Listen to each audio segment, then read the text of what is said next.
अधूनमधून कधी डोसा खावासा वाटला की कोणत्याही प्रकारची पूर्वतयारी न करता, डाळ तांदूळ न भिजवता अगदी 10-12 मिनिटात तुम्ही हा कुरकुरीत डोसा आणि चटणी खाऊ शकता. रोज रोज नाश्त्यासाठी काय बनवायचं, कुटुंबातल्या प्रत्येक आईला पडलेला प्रश्न. तर आज मी तुमच्यासाठी रोजच्या वापरातल्या तांदळाच्या पिठापासून एकदम जाळीदार कुरकुरीत डोसा आणि चटणी कशी बनवायची ते दाखवणार आहे. कधी इच्छा झाली की पटकन 5-10 मिनिटांमध्ये करून खाऊ शकता. प्रत्येकाला कळेल अशा साध्या, सोप्या आणि परफेक्ट मेजरिंगसह रेसिपी दाखवलेली आहे, म्हणून शेवटपर्यंत नक्की बघा. जर रेसिपी आवडली तर लाईक करा, चॅनेलवर नवीन असाल सबस्क्राईब करा, बाजूची बेल घंटा नक्की क्लिक करा. आणि आपल्या कुकिंग तिकीट मराठीचे ऑर्गॅनिक डंकावर कुटलेले मसाले घेण्यासाठी डिस्क्रिप्शनमध्ये नंबर दिलेला आहे, नक्की मेसेज करा. तुम्ही मेसेज केल्यावर मसाल्यांची लिस्ट आणि फोटो तुम्हाला तिथे बघायला मिळेल. चला तर मग रेसिपीला सुरुवात करूया.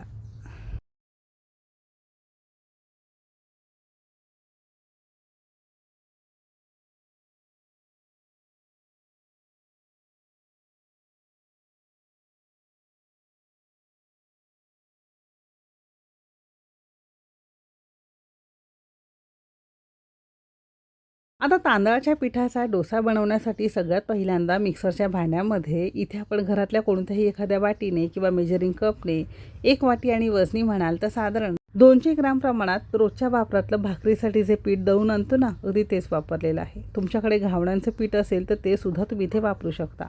आता घेतलेले सगळे जिन्नस घरातल्या एखाद्या वाटीने किंवा मेजरिंग कपने मोजून घेणं गरजेचं आहे, म्हणजे पदार्थ चुकण्याची शक्यता कमी असते. आता याच वाटीने बरोबर पाव वाटी आपण इथे बारीक रवा घेतला. जाड रवा असेल तरीसुद्धा चालू शकेल.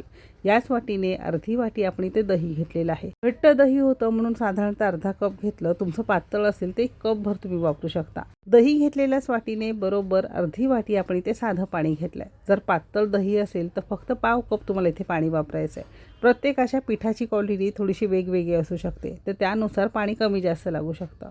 अर्धा चमचा किंवा चवीपुरतं मीठसुद्धा यामध्येच आपण घातलं. आता हे सगळे जिन्नस एकदा मिक्सरला फिरवून घेणार आहोत. आता मिक्सरला फिरवताना पुन्हा आपण यामध्ये पाव कप पाणी वापरलं, म्हणजे साधारणतः 1 पाऊण कप इतकं पीठ करण्यासाठी आपल्याला पाणी लागतं. तुम्हाला थोडं कमी जास्त लागू शकतं. जसं डोशासाठी आपण पीठ करतो अगदी तसंच आपल्याला हे पीठ करून घ्यायचं आहे. तुम्ही तुमच्या अंदाजे करू शकता. आता या पिठामध्ये ना कांदा, टोमॅटो, मस्त भाज्या वगैरे किसून चिरून, एखादा कांदा बारीक चिरून, थोडासा टोमॅटो, हिरवी मिरची, कोथिंबीर असं सगळं घालून तव्याला थोडंसं तेल लावून तुम्ही असे छान व्हेज उत्तपम सुद्धा तयार करू शकता. ते सुद्धा पौष्टिक. किंवा सेम पिठामध्ये हे सगळे भाज्या घालून खाण्याचा सोडा थोडासा घालायचं, त्याचे आप्पे सुद्धा तुम्ही तयार करू शकता.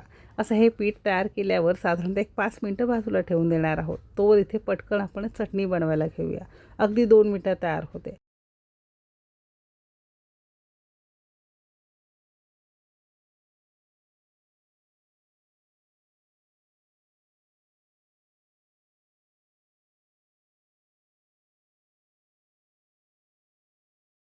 अर्धा कप ओलं खोबरं त्याचे आपण कापं करून घेतले. अर्धा कप भाजलेले डाळवं किंवा पंढरपुरी डाळ वापरू शकता. 2 ते 3 हिरव्या मिरच्या आवडीप्रमाणे कमी अधिक करू शकता. थोडं चिंच घेतलं, 1 इंच आल्याचे तुकडे घेतलेले आहेत.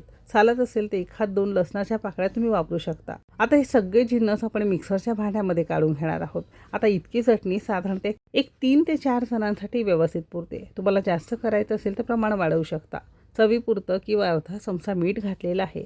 आता सुरुवातीला मिक्सरला असंच फिरवून घ्यायचं आहे. छान पावडर झाली की गरजेपुरतं पाणी घालून चटणी बारीक करून घ्यायची. असं केलं की पदार्थांचे खोबऱ्याचे तुकडे चटणीमध्ये राहत नाही आणि चटणी अगदी छान स्मूथ बारीक होते. मिक्सरला लागलेलं होतं म्हणून थोडंसं पाणी घालून चटणी थोडीशी पातळ करून घेतली. आता जशी तुम्हाला पातळ घट्ट लागते त्यानुसार चटणीमध्ये पाणी घालून अशी ही आपण करून घेणार आहोत. अशीच खाल्ली तरीसुद्धा छान लागते. आपण याला मस्त फोडणी देणार आहोत. फोडणी करता काय केलं, फोडणी पात्रामध्ये अर्धा चमचा तेल छान कडकडीत गरम करून घेतलं. त्यामध्ये पाव चमचा मोहरी, 5-6 कढीपत्त्याची पानं घातलेली आहे. आता ही गरम गरम खरपूस फोडणी चटणीवर घालायची. अशी चटणीवर घातली की याची चव द्विगुणित होते आणि चटणी पचायलाही हलकी जाते. तशी ही चटणी आपली तयार झालेली आहे अगदी 2 मिनिटात. आता मगाशी सांगितल्याप्रमाणे उत्तपम किंवा आप्प्यांबरोबर, इडलीबरोबर, कशाबरोबर ही चटणी अगदी छान लागते. आता हे पीठ भिजवून साधारणतः 4 मिनिटं झालेली आहे. थोडंसं पीठ भिजलं की यामध्ये अगदी पाव चमचा आपण इथे खाण्याचा सोडा घालणार आहोत. जर चालत नसेल तर एकाच डायरेक्शनमध्ये 5 मिनिटं पीठ चांगलं फेटून घ्यायचं आहे. पीठ जितकं तुम्ही छान फेटून घ्याल तितकी त्यामध्ये हवा भरते, पदार्थ हलके होतात. सोडा नाही घातला तरीसुद्धा चालू शकेल. आता सोडा घातला की थोडंसं आपण फेटून घेतलेलं आहे, अगदी हलकं हलकं. तर तुम्ही इथे बघू शकता याला अशी मस्त जाळी किंवा असे छान पीठ फुगल्यासारखं दिसत असेल. तर या सेम पिठाचे ना छान तव्याला थोडं तेल लावून थोडेसे छोटे छोटे तुम्ही असे आंबोळेसुद्धा तयार करू शकता. त्यासुद्धा अगदी मस्त होतात. आपण डोसे तयार करणार आहोत थोडेसे पातळ, जे अगदी लहानांपासून मोठ्यांपर्यंत सगळ्यांनाच खूप जास्त आवडतं. आता सुरुवातीला तवा गरम करून घेतलेला आहे. तवा हलकासा गरम झाला की सुरुवातीच्या बॅचमध्ये आपण थोडंसं ना याला तेल लावून घेतलेलं होतं, थोडंसं पुसून घेतलं. तेल लावणं पुसून घेणं पहिल्यांदाच करायचं आहे, नंतर तुम्ही नाही केलं तरीसुद्धा चालू शकेल. आता तुम्हाला साधारणतः 1-2 पळ्या यावर हे पीठ घालायचं आहे. जसा डोसा लहान मोठा पातळ जाड आवडत असेल त्यानुसार पीठ घालायचं आहे आणि मधून गोल गोल गोल गोल गोल गोल असं करत छान पातळसर होईपर्यंत आपण हा डोसा पसरून घेणार आहोत. जर आंबोळी करत असाल तर पसरण्याची गरज नाही, फक्त पीठ घालायचं, झाकण लावून 1-2 मिनटे एका बाजूने आणि दुसऱ्या बाजूने 2 मिनटं आपण भाजून घेणार आहोत. तशी आंबोळीसुद्धा तुम्ही याची तयार करू शकता.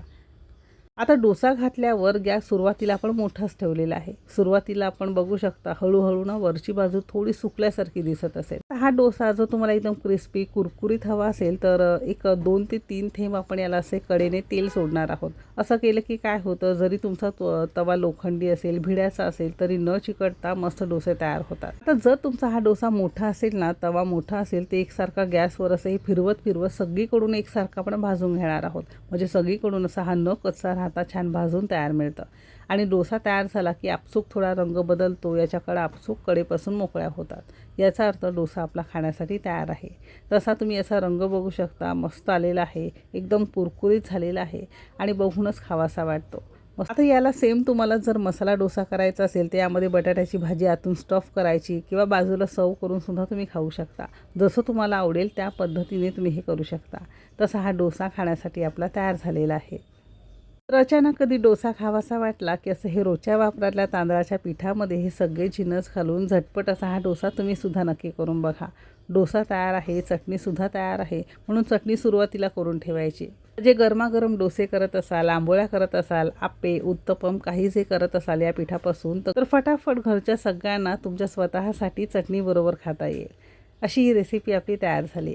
आपण घेतलेल्या पिठात साधारणतः 5-6 असे मोठ्या आकाराचे डोसे सहज तयार होतात. तर नक्की करून बघा. रेसिपी आवडली असेल तर लाईक करा, चॅनलवर नवीन असाल सबस्क्राईब करा. इथपर्यंत रेसिपी बघितल्याबद्दल सगळ्यांचे मनापासून आभार. चला तर मग भेटू एक मस्त आणि जबरदस्त रेसिपीसोबत. तोपर्यंत मस्त खा आणि स्वस्त रहा.